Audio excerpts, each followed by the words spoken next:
Hosting. Web hosting website creation में एक most important part होता है। जब भी हम किसी भी वेबसाइट को क्रिएट करते हैं, डेवलप करते हैं, तो वो वेबसाइट नॉर्मल लोगों तक, हमारे अलावा दूसरे लोगों तक कैसे पहुंचे, उसका सिर्फ एक ही रास्ता है, वो है वेब होस्टिंग। मतलब कि आपकी अपनी वेबसाइट को किसी एक सर्वर पर होस्ट कर देना, मतलब कि अपलोड कर देना। चलिए इसके बारे में बात करते हैं। Web hosting is a necessity for any website. किसी भी वेबसाइट के लिए वेब होस्टिंग का होना बहुत ज्यादा जरूरी है। It is a physical location of your website on the internet. जो आप इंटरनेट यूज करते हो उस पर आपकी वेबसाइट की एक लोकेशन होना बहुत ज्यादा जरूरी है। On online storage centre that house the information. जब ऑनलाइन स्टोरेज मतलब कि जो सर्वर है जहां पे सारी जानकारी ऑनलाइन रखी रहती है, वो एक तरीके का हाउस है जहां पर सारी इंफॉर्मेशन रखी जाती है, जैसे images, videos and the other content that comprise your website. और आपकी वेबसाइट का हर कंटेंट जो आपकी वेबसाइट के लिए इनिशियल है, जरूरी है, वो पूरा का पूरा कंटेंट कहाँ रखा जाता है? एक ऑनलाइन स्टोरेज में, जिसे हम वेब सर्वर बोलते हैं। Web hosting service provider maintain the server. Web hosting service provider maintain the server where the data associated with your website reside, and also manage the technology that makes your website connected to the internet. कहने का सिर्फ इतना सा मतलब है कि web hosting एक ऐसी प्रोसीजर है जिसके द्वारा हम हमारी वेबसाइट को एक सर्वर पर होस्ट कर देते हैं, और वो जो सर्वर होता है वो हमारी वेबसाइट से जुड़ी सारी की सारी टेक्नोलॉजी पर काम करता है, और ये इंश्योर करता है कि जब भी कोई भी पर्सन उस वेबसाइट को ओपन करना चाहे तो वो आसानी से उसे ओपन कर पाए। उसकी वेबसाइट की हर एक जानकारी कौन रखता है अपने पास? एक सर्वर जो होता है अपने पास प्रत्येक वेबसाइट की सारी जानकारी रखता है, सभी टेक्नोलॉजी को मैनेज करता है, और ये इंश्योर करता है कि जब भी कोई बंदा इंटरनेट से कनेक्ट होकर उस वेबसाइट को ओपन करना चाहे तो आसानी से वो वेबसाइट ओपन हो जाए। Web hosting will provide service to give space to website on the server. कहने का सिर्फ इतना सा ही मतलब है। वेब होस्टिंग क्या होता है? वेब होस्टिंग यही होता है जिसके द्वारा हम हमारी वेबसाइट को सर्वर पर डाल सकें। मतलब कि हमारी सर्वर पर हमारी वेबसाइट के लिए एक स्पेस होना, वो कहलाता है हमारा web hosting. By which any person और organisation will easily that website use internet if any part of the world. जिसके द्वारा कोई भी बंदा, कोई भी ऑर्गेनाइजेशन उस वेबसाइट को आसानी से एक्सेस कर पाए अपने पास, अपने सिस्टम पर। किसकी हेल्प से? इंटरनेट की हेल्प से। फिर चाहे वो बंदा कहीं भी वर्ल्ड में किसी भी जगह पर बैठा हो। The computer system where all the website file, images, videos etcetera is store, that is known as web server. यदि सिंपल सी लैंग्वेज में बोला जाए तो वेब सर्वर क्या है? वेब सर्वर एक तरीके का एक सिस्टम है जिसमें हम सभी वेबसाइट्स को, वेबसाइट से जुड़ी फाइल्स को, वेबसाइट से जुड़ी इमेजेस को, वीडियोस को स्टोर करके रखते हैं, और कोई भी यूजर इंटरनेट से कनेक्ट होकर उस जानकारी को आसानी से एक्सेस कर सकता है। तो ये होता है हमारा वेब होस्टिंग। वेब होस्टिंग मतलब किसी भी प्रकार की कोई भी ऐसी वेबसाइट, आपने जो भी वेबसाइट बनाई है, किसी भी तरह की कोई भी वेबसाइट एक सर्वर पर अपलोड कर देना, उसे कहा जाता है वेब होस्टिंग। जिसके द्वारा आपकी वेबसाइट आपकी नहीं रह जाती, वो पब्लिकली अपलोड हो जाती है, जिसे कोई भी बंदा किसी भी सेक्शन में आसानी से एक्सेस कर सकता है इंटरनेट की हेल्प से। The next thing is domain name. अब जब हम वेब होस्टिंग की बात कर रहे हैं तो हमें यह भी मालूम होना चाहिए कि डोमेन नेम क्या होता है। जैसा कि आप जानते हैं, हर एक वेबसाइट का खुद का एक एड्रेस होता है, जिसे हम आईपी एड्रेस के नाम से जानते हैं, और जो कि न्यूमेरिकल कुछ नंबर्स में होता है, जिसे आईपी एड्रेस बोला जाता है। तो वो आईपी एड्रेस न्यूमेरिकल होता है और हमें याद करने में भी बहुत प्रॉब्लम होती है उस एड्रेस को। तो वो एड्रेस सभी लोग उसे याद नहीं कर सकते। यहाँ तक कि वो कभी कभी समझने में भी प्रॉब्लम होती है, कंफ्यूजन क्रिएट हो सकता है, किसी का आईपी एड्रेस हम किसी में डाल सकते हैं, तो ये कई सारी प्रॉब्लम्स आ सकती हैं। तो हम क्या करते हैं, हमारी वेबसाइट को एक डोमेन नेम प्रोवाइड कर देते हैं, जिससे कि हमारी वेबसाइट सिस्टम में तो वो आईपी एड्रेस के थ्रू ही काम करती है, बट हम लोगों जैसे नॉर्मल पर्सन्स के लिए डोमेन नेम उसका नाम हो जाता है। कह सकते हैं कि एक तरीके का आर्टिफिशियल नेम। सिस्टम में तो वो आईपी एड्रेस के थ्रू एक्सेस की जाती है, बट यदि कोई बंदा उसे एक्सेस करना चाहे तो वो डोमेन नेम के थ्रू एक्सेस कर सकता है। तो चलिए अब हम डोमेन नेम के बारे में पढ़ते हैं। The domain name is your website name. किसी भी वेबसाइट का नाम डोमेन नेम कहलाता है। A domain name is the address where the internet user can access your website. A domain name is used for finding and identifying computer on the internet. अब जैसे कि आप जानते हैं कि डोमेन नेम वेबसाइट्स का होता है, उसका यूज सिर्फ इसीलिए किया जाता है जिसकी हेल्प से हम क्या कर सकते हैं, हमारी वेबसाइट को बहुत अच्छी तरीके से और बहुत आसानी से सिस्टम पर रखी वेबसाइट को आसानी से एक्सेस कर सकते हैं। डोमेन नेम का उपयोग इसीलिए ही किया जाता है ताकि हम एक बड़े से सर्वर पर रखी बहुत सारी वेबसाइट्स में से अपनी वेबसाइट को बहुत ही आसान तरीके से, अच्छी तरीके से आइडेंटिफाई और ढूंढ पाए। तो यही एक रहता है इसका जो सिस्टम कि डोमेन नेम का यूज हम क्यों करें। डोमेन नेम का यूज हमें इसीलिए ही करना होता है ताकि हम वेब सर्वर पर बहुत सारी रखी वेबसाइट्स में से उस वेबसाइट को जल्दी से जल्दी ढूंढ पाए। However, it is difficult for the human to remember string of number. Because of this, domain name were developed and used to identify entities only rather than using IP address. जैसा कि मैंने अभी 2 मिनट पहले बताया कि पहले IP address के द्वारा अपनी वेबसाइट को ढूंढा जाता था, IP एड्रेस के द्वारा अपनी वेबसाइट को एक्सेस किया जाता था, जो कि बहुत ज्यादा मुश्किल था। आज के जमाने में बहुत सारी अलग अलग तरीके की वेबसाइट्स हो गई हैं, सभी का आईपी एड्रेस याद रखना हमारे लिए बहुत ज्यादा डिफिकल्ट है। तो उस आईपी एड्रेस की जगह पर हमने उसे क्या दिया, डोमेन नेम दिया, जिसके थ्रू हम बहुत ही आसान तरीके से अपनी वेबसाइट को एक नाम के द्वारा ढूंढ सकते हैं। By domain name can be any combination of letters and number, and it can be used in the combination of the various domain name extensions such as .com, .net and more. Domain name letters और numbers दोनों का combination भी हो सकता है as per your need and requirement, and it can be use in the combination of various domain name extension. और साथ में कुछ डोमेन नेम एक्सटेंशंस का भी यूज किया जाता है, जैसे कि .com का यूज किया जाता है फॉर कमर्शियल वेबसाइट्स, .net मतलब इंटरनेशनल वेबसाइट्स के लिए, और भी बहुत सारे अलग अलग तरीके के डोमेन नेम्स होते हैं जिनका यूज हम करते हैं।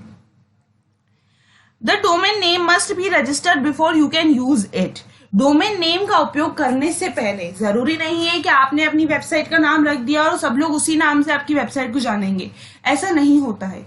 यदि आपकी कोई वेबसाइट है और यदि आपने अपनी वेबसाइट को वेब सर्वर पर होस्ट किया है, तो आपको आपकी वेबसाइट का जो डोमेन नेम है उसे रजिस्टर करना बहुत ज्यादा जरूरी है। बिना रजिस्टर किए आप अपनी वेबसाइट का उपयोग नहीं कर सकते हैं, मतलब उस नाम को आप अपनी वेबसाइट के लिए यूज नहीं कर सकते उस डोमेन नेम को। तो इन शॉर्ट हम ये कह सकते हैं यदि आप डोमेन नेम का यूज करना चाह रहे हो तो सबसे पहले आपको क्या करना होगा, अपने डोमेन नेम को रजिस्टर करना होगा for your website. Every domain name is unique. Her domain name क्या होता है, यूनिक होता है। No two website has the same domain name. If someone types in www.yourdomain.com, it will be go to your website and no one else. कहने का मतलब सिर्फ इतना सा है कि आपकी जो वेबसाइट है उसका डोमेन नेम आप रख सकते हो, ठीक है, बट वो डोमेन नेम यूनिक होना चाहिए। मतलब आपकी और सामने वाले की वेबसाइट दोनों का डोमेन नेम सेम नहीं होना चाहिए। कहने का मतलब सिर्फ इतना सा है कि हर वेबसाइट का खुद का एक यूनिक डोमेन नेम होना चाहिए और उस डोमेन नेम को सिर्फ और सिर्फ आपकी वेबसाइट के लिए ही रिजर्व किया जाता है, रजिस्टर किया जाता है। उस डोमेन नेम को कोई और बंदा अपनी वेबसाइट के लिए यूज नहीं कर सकता। और मैं आपको ये भी बता दूं, जब आप कोई भी डोमेन नेम परचेस करते हो, रजिस्टर करवाते हो, तो उसके लिए आपको कुछ प्राइस आपको पे ऑफ करना पड़ता है। तो कुछ यही लिखा हुआ है इसके बाद, the price of a domain name typically runs between $15 to $25 per year.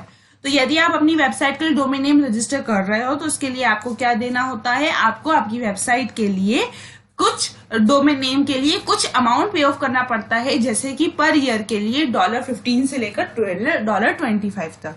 तो ये होता है डोमेन नेम। मतलब कि जो वेब सर्वर पर आपकी वेबसाइट होस्ट है उसका एक आईपी एड्रेस है जो कि बहुत डिफिकल्ट है, लोग उसे याद नहीं कर सकते। तो उस आईपी एड्रेस को एक सिंपल सा नाम देना कहलाता है डोमेन नेम। डोमेन नेम के थ्रू आप अपनी वेबसाइट की आईपी एड्रेस को एक सिंपल सा नाम दे सकते हो, जिसके थ्रू कोई भी बंदा आसानी से उस वेबसाइट को एक्सेस कर सकता है, जिसके लिए आपको कुछ अमाउंट पे ऑफ करना होता है। अब यहाँ पर आपको कुछ डोमेन नेम की आपको लिस्ट दिख रही है। तो तो इसमें हम देख लेते हैं। सबसे पहला .com है for commercial website, .edu for educational website, .firm for business site, .gov for government site, .int international institutes. तो इस तरीके से बहुत सारे अलग अलग तरीके के डोमेन नेम्स होते हैं जो हम हमारी वेबसाइट के लिए यूज कर सकते हैं, जो हम हमारी वेबसाइट के लिए रजिस्टर करवा सकते हैं। वो आपके ऊपर है कि आपकी वेबसाइट किस तरीके की है। अब नेक्स्ट चलते हैं DNS, डोमेन नेम सिस्टम।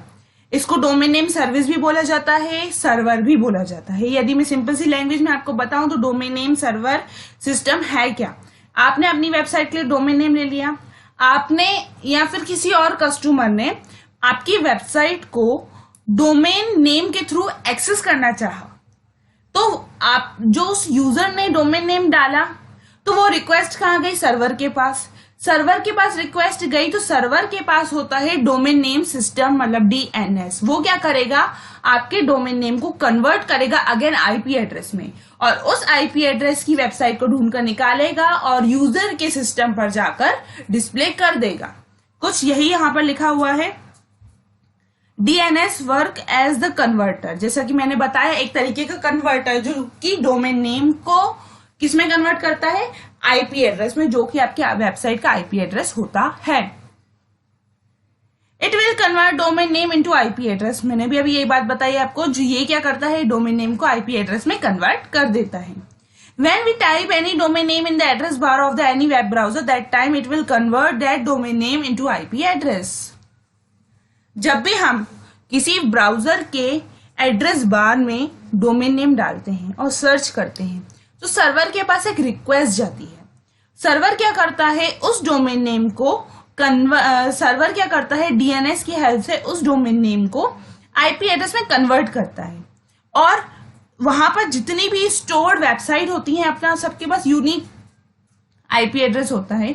वो सभी IP यूनिक से निकालकर, सभी IP एड्रेस में से उस वेबसाइट को निकालकर यूजर के सिस्टम पर अगेन डिस्प्ले कर देता है उस वेबसाइट को। तो वो काम, कन्वर्ट करने का काम कौन करता है, ऑफ कोर्स DNS, जिसे हम डोमेन नेम सिस्टम और डोमेन नेम सर्विस और डोमेन नेम सर्वर भी बोलते हैं।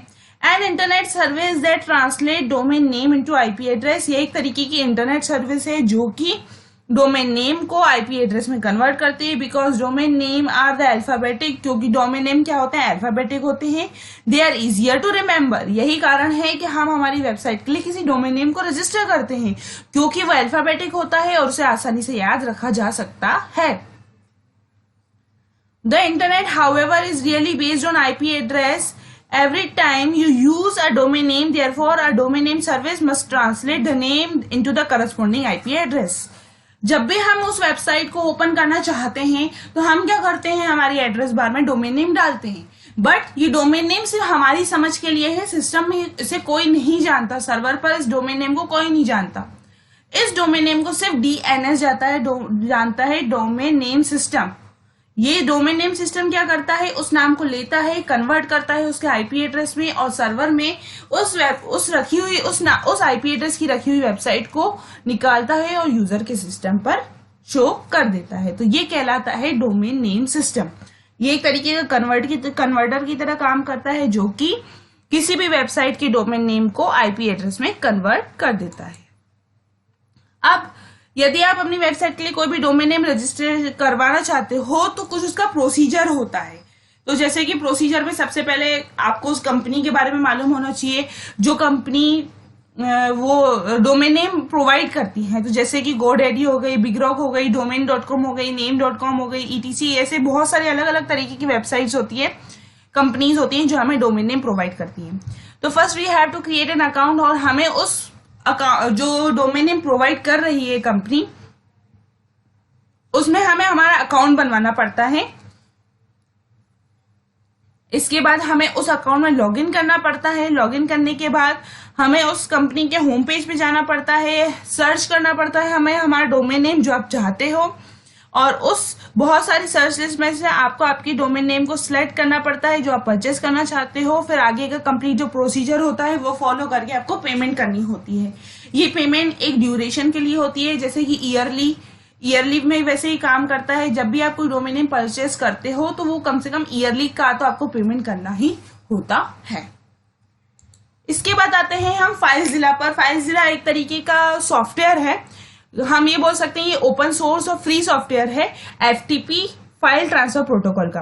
तो FileZilla is a free open source file transfer protocol software tool that allow user to set FTP server. ये क्या करता है, हमें एफटीपी सर्वर को सेटअप करने में हमारी हेल्प करता है। ये जो मेन की होता है एक तरीके की, जो हमें एफटीपी सर्वर सेटअप करने में हेल्प करता है, और ये हेल्प करता है कि हमारा सिस्टम एफटीपी सर्वर से कनेक्ट हो पाए। In order to exchange file, और हमें ये क्यों करना होता है, क्योंकि हमें एक सिस्टम से दूसरे सिस्टम में फाइल्स को एक्सचेंज करना होता है। FileZilla traditionally support file transfer protocol over transport layer security. जो फाइलजिला है बहुत सारे अलग अलग तरीके के फाइल ट्रांसफर प्रोटोकॉल्स को सपोर्ट करता है। मेनली जो इसका रहता है transport layer security protocol. The client software for the FileZilla is available for the platform is free. सभी क्लाइंट्स के लिए जो फाइलजिला है बिल्कुल फ्री है, सभी वेबसाइट पे आपको फ्रीली मिल जाएगा, आप इसे फ्रीली डाउनलोड कर सकते हो। ये फ्री होता है, ओपन सोर्स होता है, इसे आप आसानी से इंटरनेट की हेल्प से डाउनलोड कर सकते हो।